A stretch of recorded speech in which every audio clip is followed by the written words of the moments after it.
Hello students.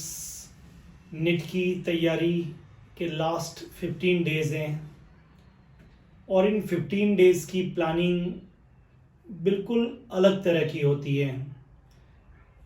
उसी order में आज मैं आपको बायोलॉजी सब्जेक्ट की प्लानिंग कैसे आपकी होनी चाहिए उसके बारे में मैं आपसे डिस्कस कर रहा हूँ। देखिए, हर नीट देने वाले बच्चे का जो बायोलॉजी सब्जेक्ट है वो सबसे सुपीरियर होता है।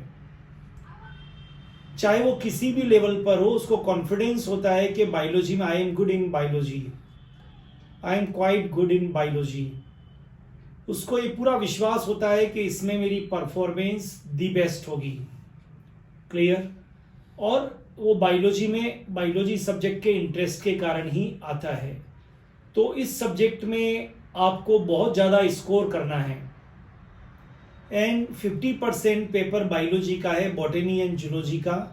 केमिस्ट्री फिजिक्स जैसे 45 क्वेश्चंस आते हैं, लेकिन बायोलॉजी के 90 क्वेश्चंस आएंगे।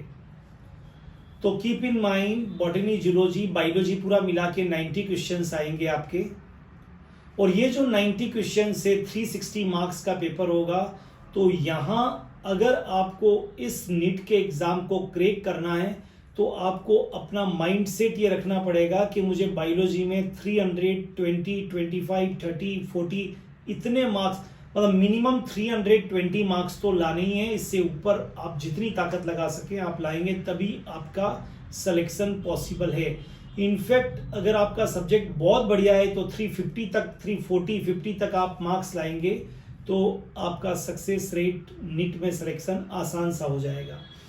अब बायोलॉजी सब्जेक्ट की सबसे अच्छी बात यह है कि बायोलॉजी के अंदर जो भी कोई क्वेश्चन आता है वो सारा क्वेश्चन एनसीईआरटी में से आता है।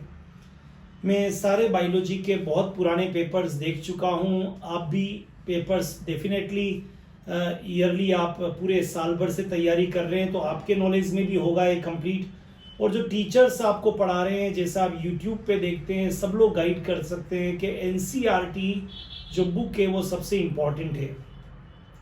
अब आपको इस एनसीईआरटी बुक के लाइन टू लाइन आपने रीडिंग लगाई होगी।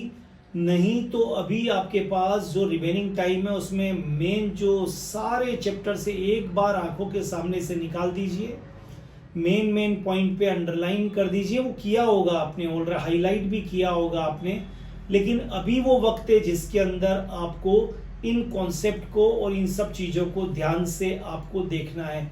बायोलॉजी के लिए एक बहुत अच्छी बात है कि आपकी जितनी ज़्यादा फोटोजेनिक मेमोरी होगी, जैसे केमिस्ट्री में हम कहते हैं ऑर्गेनिक केमिस्ट्री में जितनी अच्छी फोटोजेनिक मेमोरी होगी उतना आप अच्छा कर पाएंगे। बायोलॉजी के लिए भी ऐसा ही है कि जितनी ज़्यादा आपकी फोटोजेनिक मेमोरी अच्छी सी होगी उतना आप कर पाएंगे, पर इस सब्जेक्ट को देखना ज़्यादा पड़ेगा। अब बायोलॉजी स्टूडेंट्स की सबसे बड़ी जो कमी होती है जिसके कारण बायोलॉजी में मार्क्स कम आते हैं उनके, वो बहुत जल्दबाजी कर जाते हैं। इतना आसान सब्जेक्ट नहीं है, क्योंकि बायोलॉजी में सबसे ज़्यादा कंफ्यूजन होता है जब आपको 4 ऑप्शंस दिए जाते हैं तो आपको बहुत ज़्यादा कंफ्यूजन होता है। तो एटलीस्ट आपको 2 बार सोचना है, उस पॉइंट पे जाना है और फिर किसी एक ऑप्शन को सेलेक्ट करना है। अदरवाइज बायोलॉजी में बच्चों से मैं मिलता हूँ बाहर निकल के, और ये होना चाहिए था, अरे अब क्या हो सकता है। इसलिए आप 2 बार, 3 बार, 4 बार सोच के कंफर्म हो जाए उसके बाद ही आपको एग्जाम में उस क्वेश्चन को अटेम्प्ट करना है, क्योंकि आता तो होगा आपको, लेकिन प्रॉब्लम यह है कि कंफ्यूजन बहुत ज़्यादा होता है। इसलिए मेरा सजेशन है आप इस सब्जेक्ट को इन 15 डेज में, ये आपका मेजर सब्जेक्ट है, 360 मार्क्स का आपका इंटरेस्ट का सब्जेक्ट है, इसको आपको ज़्यादा से ज़्यादा टाइम देना है। और न केवल टाइम देना है बल्कि अपनी फोटोजेनिक मेमोरी को स्ट्रॉन्ग करना है।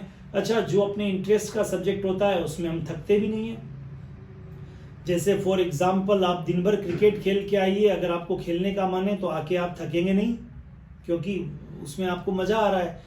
तो इस सब्जेक्ट को पढ़ने से आप थकेंगे भी नहीं। जैसा फिजिक्स में आपको थोड़ी देर में नींद आती है या थकान आती है, इस सब्जेक्ट में होगा नहीं।